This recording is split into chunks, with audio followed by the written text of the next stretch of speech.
ನಮಸ್ಕಾರ. ನನ್ನ ಹೆಸರು ರಜನಿ. ನಾನು ಈಗ 8ನೇ ತರಗತಿಯವರೆಗೆ ಪಾಠ ಮಾಡ್ತಾಯಿದ್ದೀನಿ. ಪದ್ಯಭಾಗವನ್ನು ಆರಿಸ್ಕೊಂಡಿದ್ದೀನಿ. ಅದರಲ್ಲಿ ಮಳೆ ಬರಲಿ ಎಂಬ ಕವನಕ್ಕೆ ನಾನು ವಿವರಣೆ ಕೊಡ್ತಾಯಿದ್ದೀನಿ. ಈ ಮಳೆ ಬರಲಿ ಎಂಬ ಪದ್ಯವನ್ನು ಸವಿತಾ ನಾಗಭೂಷಣ್ ಅವರು ಬರೆದಿದ್ದಾರೆ. ಸವಿತಾ ನಾಗಭೂಷಣ್ ಅವರು 1961ರಲ್ಲಿ ಚಿಕ್ಕಮಗಳೂರಲ್ಲಿ ಜನಿಸಿದ್ದಾರೆ. ಇವರು ಇತಿಹಾಸದಲ್ಲಿ ಸ್ನಾತಕೋತ್ತರ ಪದವಿಯನ್ನು ಮಾಡಿದ್ದಾರೆ. ಇವರು ಈ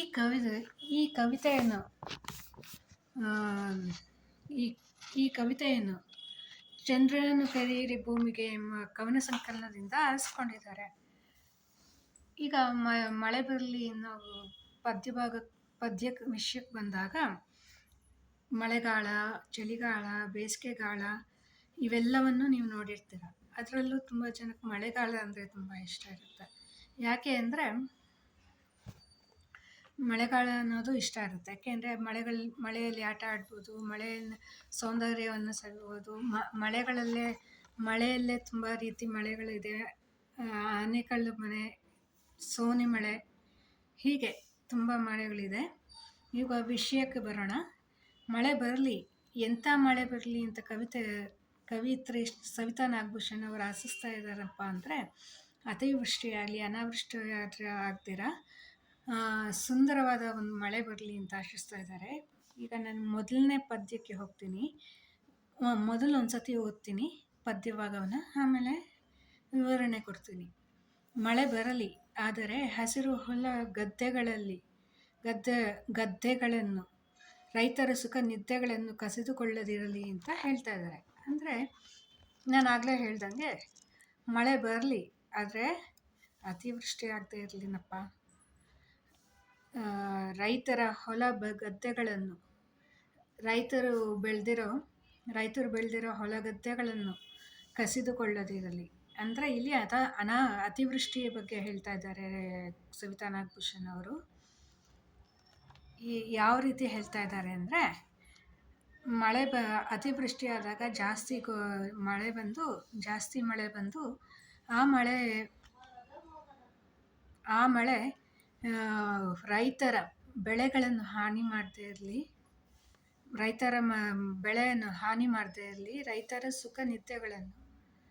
ಸುಖವಾದ ಜೀವನ ನಡೆಸ್ತಾ ಇರ್ತಾರೆ ಹಳ್ಳೀಲಿ. ಬೆಳೆ ಬೆಳೆದು ಫಸಲು ತಂದು ಅದನ್ನು ಮಾರಾಟ ಮಾಡಿ ಸುಖವಾದ ಜೀವನ ನಡೆಸ್ತಾ ಇರ್ತಾರೆ. ಆದರೆ ಈ ಅನಾವೃಷ್ಟಿ ಅನ್ನೋದೊಂದು ಬಂದುಬಿಟ್ರೆ ಏನು ಮಾಡ್ತಾರೆ?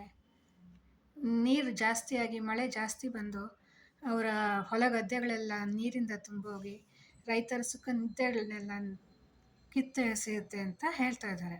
ಹಾಗೆ ಮಳೆ ಬರಲಿ ಇನ್ನೊಂದು ಪದ್ಯದಲ್ಲಿ ನೆಕ್ಸ್ಟ್ ಸ್ಟ್ಯಾಂಜದಲ್ಲಿ ಹೇಳ್ತಾ ಇದ್ದಾರೆ.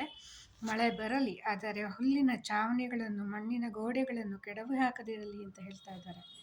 ಇದರ ಪದ್ಯದ ಅರ್ಥ ಏನು ಅಂದರೆ, ಇಲ್ಲಿ ಕೂಡ ಅನಾವೃಷ್ಟಿ ಬಗ್ಗೆ ಹೇಳ್ತಾ ಇದ್ದಾರೆ. ಮಳೆ ಬರಲಿ ಆದರೆ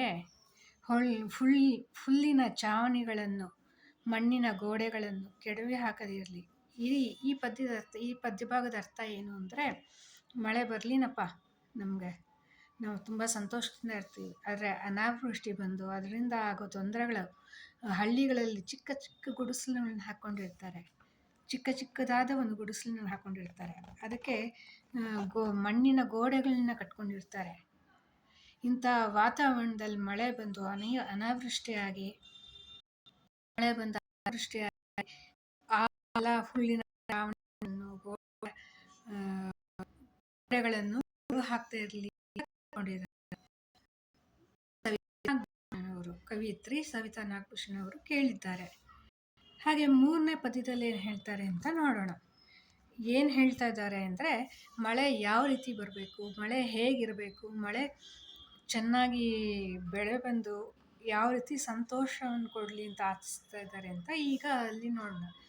ಮಳೆ ಬರಲಿ, ಇರಲೊಂದು ಪುಟ್ಟ ಮನೆ, ಹೊದೆಯಲು ಬೆಚ್ಚನೆಯ ಕಂಬಳಿ ಎಲ್ಲರಿಗೂ ಸಿಗಲಿ. ಈ ಪದ್ಯಭಾಗದ ಅರ್ಥ ಏನು ಅಂದರೆ, ಮಳೆ ಬರಲಿನಪ್ಪ, ಇರಲೊಂದು ಪುಟ್ಟ ಮನೆ. ಆಗಲೇ ಎಲ್ಲ ಅಥವಾ ನಾನು ಹಿಂದಿನ ಪದ್ಯದಲ್ಲಿ ಹೇಳಿದಾಗ ಎಲ್ಲ ಮನೆಗಳು ಹಾಳಾಗಿ ಹೋಯಿತು. ಗೋಡೆಗಳ ಹುಲ್ಲಿನ ಗೋಡೆ, ಮಣ್ಣಿನ ಗೋಡೆಗಳು, ಹುಲ್ಲಿನ ಚಾವಣಿಗಳೆಲ್ಲ ಹಾರೋಯ್ತು ಅಂತ ಹೇಳಿದೆ.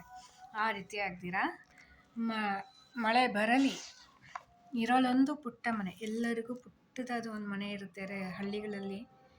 ಎಲ್ಲರಿಗೂ ಆ ಪುಟ್ಟದಾದ ಒಂದು ಮನೆ ಶಾಶ್ವತವಾಗಿ ನೆಮ್ಮದಿಯಾಗಿರ್ಲಿನಪ್ಪ ಅಂತ ಆಶಿಸ್ತಾ ಇದ್ದಾರೆ. ಹಾಗೆ ಹೊದೆಯಲು ಬೆಚ್ಚನೆಯ ಕಂಬಳಿ, ಎಲ್ಲರಿಗೂ ನಿದ್ದೆ ಬೇಕೇ ಬೇಕು. ನಿದ್ದೆ ಬಂದಾಗ ಕಂಬಳಿ ಬೇಕಾಗತ್ತೆ. ಅಂಥ ಕಂಬಳಿಯನ್ನು ಹೊತ್ಕೊಂಡು ಸುಖವಾದ ನಿದ್ದೆಯನ್ನು ಪಡೆದ್ರೆ ಸಾಕಪ್ಪ ಅಂತ ಹೇಳ್ತಾ ಇದ್ದಾರೆ. ನೊಂದ ಬಯಲುಗಳಿಗೆ ನೆಕ್ಸ್ಟ್ ಪದ್ಯವನ್ನು ಓದ್ತಾ ಇದ್ದೀನಿ. ನೊಂದ ಬಯಲುಗಳಿಗೆ ಬೆಂದ ಬೆಟ್ಟಗಳಿಗೆ ಬಾಯಾರಿದ ಕೆರೆ ಬಾವಿಗಳಿಗೆ ಬರಲಿ ಮಳೆ ಬರಲಿ. ಇಲ್ಲೂ ಸಹ ಎಂಥ ಮಳೆ ಬರಲಿ ಅಂತ ಹೇಳ್ತಾ ಇದ್ದಾರೆ. ನೊಂದ ಬಯಲುಗಳಿಗೆ, ಬಯಲು ಪ್ರದೇಶದಲ್ಲಿ ಮಳೆಗಳಲ್ಲೇ ಆಗಲ್ಲ, ಅಂಥ ಕಡೆ ಮಳೆ ಬರಲಿ. ಬೆಂದ ಬೆಟ್ಟಗಳಿಗೆ, ಬೆಟ್ಟ ಗುಡ್ಡಗಳಲ್ಲಿ ಸಹ ಮಳೆ ಬರಲಿ ಅಂತ ಕೇಳ್ಕೊತಾ ಇದ್ದಾರೆ. ಬಾಯಾರದ ಕೆರೆ ಬಾವಿಗಳಿಗೆ ಮಳೆ ಬರಲಿ. ಈಗ ಬಾವಿಗಳೇ ಎಲ್ಲಿ ನೋಡಿದ್ರು ಕಾಣಿಸಲ್ಲ. ನಾವು ಪ್ರಸ್ತುತ ಪ್ರಪಂಚದಲ್ಲಿ ನಾವು ಯೋಚನೆ ಮಾಡಿದ್ರೆ ಬಾವಿಗಳೆಲ್ಲೂ ಕಾಣಿಸಲ್ಲ. ಅಂತ ಅಲ್ಲೋ ಇಲ್ಲೋ ಹಳ್ಳಿಗಳಲ್ಲಿ ಅಲ್ಲಿ ಇಲ್ಲಿ ನಾವು ನೋಡ್ಬೋದು ಅಂತ ಅನ್ಕೊಂಡು ನಾನು. ಅಂಥ ಬಾವಿಗಳಿಗೆ, ಬಾಯಾರಿದ ಕೆರೆಗಳಿಗೂ ಸಹ ಬತ್ತು ಹೋಗ್ತಾ ಇದೆ ಈಗ.